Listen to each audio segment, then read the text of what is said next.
បងប្អូនបាទបងខ្ញុំកំពុងតែប្រយុទ្ធហើយបងប្អូននេះបាទជ្រៅណាស់បងដាក់នេះដាក់ជ្រៅពេកហី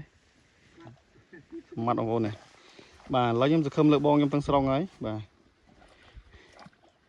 ឥឡូវគាត់ចាប់ដើមហើយបងប្អូនបាទនេះគេកាយអញ្ចឹងបងប្អូនបាទកាយអញ្ចឹងឥឡូវចាប់ដើមហើយបុកភ្លឹបញាត់ភ្លឹបមានប្រហោងក្រមអត់បងស្លាស់ក្រមមិនចូលហ្នឹងបងបាទយើងនឹកសាវរីបើខ្ញុំពីដើមបងប្អូនអើយបាទដាក់តុងបាទរាប់សិបគីឡូវាអញ្ចឹងបងម្រងតិចមកនឹងដាក់ត្រង់ស្វាគូតនឹងចូលឥឡូវនេះបងប្អូននងមកឥឡូវនេះសេចនេះសេចនងបងប្អូនឥឡូវ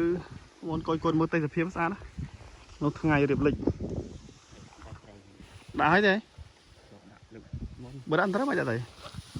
ខ្ញុំខាត់ប៉ោបង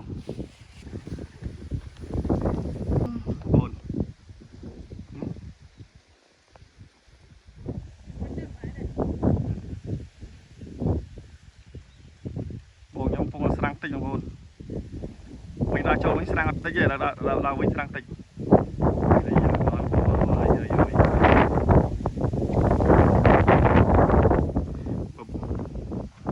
អូខេឥឡូវបងខ្ញុំលើកតោប្លង់មកទៀតហើយបងប្អូនបាទអត់សាច់ជើងប្លង់នេះរៀងយ៉ាប់តិចបងប្អូនដោយសារមានបលាលពាក់នេះបងប្អូននេះបលាលពាក់និងបលាសៃបងប្រយែងនិងឡាញ់ចាញប្រយ័ត្នប្រយែងពាក់ប្រយ័ត្នប្រយែងនេះគាត់ថាកន្លែងហ្នឹងនឹងកន្លែងមានត្រីមានតុងហ្នឹងបងប្អូនបាទអន្តុងបងប្អូនអន្តុង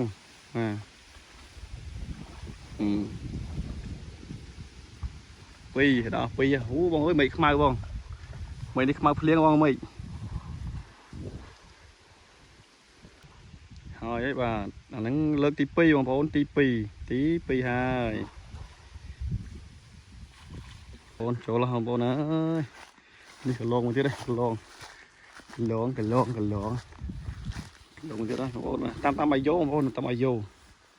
ពីដើមធ្លាប់ដាក់តាមបឹងតាមប៊ូអីចឹងណាបងប្អូនបាទបឹងណៃអីចឹងណាតពាំងអីណាតែឥឡូវគេកាយធ្វើស្រែធ្វើចការអស់ហើយអញ្ចឹងមានដាក់តាមបាយោម្ដងទី4ណាលើកទី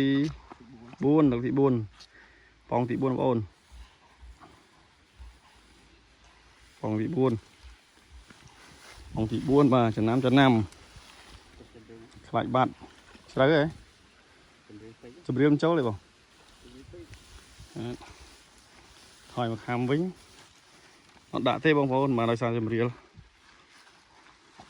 ទី4បងប្អូនមកទី4ប្លង់ទី4របស់យើងហើយបងប្អូនជមើលស្អែកជមើលទីម៉ានជម្រាបរាប់តាមហ្នឹងស៊ីនបងប្អូនស៊ីន original ស៊ីនណាអត់មានទិញមកដាក់បងប្អូនធម្មជាតិសុទ្ធនេះបាទមានបាយយោមានបន្លាយស្រាច់បាទទៅច្រឡំណែទិញតុងគេមកដាក់នៅហើយតែអត់ដឹងថាម៉េចមកទេបងប្អូនស្អែកសិនណាបងប្អូនអូឡើងធ្លាក់បាត់ហើយបាទធ្លាក់អីទេមកធ្លាក់ទៅជើងហាសេតមកអូបានត្រីខ្លែមហើយនេះបាទត្រីខ្មាន់ដំរីនិងត្រីខ្មាន់បាទហើយមិញលើកលបបងប្អូនលើកលបបាទមិនខ្ញុំអ្នកលើកទេគេចាស់គេអ្នកលើកហើយតែជួបលើកទី5ទី6នេះទី6បងប្អូនមកទី6មកបបាក់ដើរណាបងប្អូនមកនោះដាក់កែងនៅបងកែងនោះដាក់នំទៀលហ្នឹង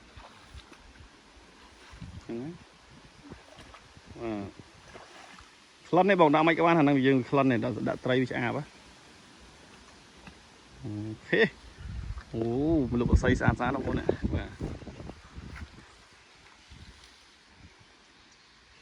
ត្រីបងប្អូនត្រីអូបានត្រីហើយបាទបានត្រីហើយបាទអានេះបានមួយខ្លែមអញ្ចឹងណាបងប្អូនអើយយើងពងដាក់សត្វទៅភ្លៀងមកតែម្ដងបងប្អូនអើយនេះបាទចប់ដល់បាទវីដេអូគឺថាប៉ុណ្ណឹងសិតបងប្អូនវីដេអូយើងទៅលេងមកហើយវីដេអូយើងដោយសារភ្លៀងមើលលឿនមិនបងប្អូន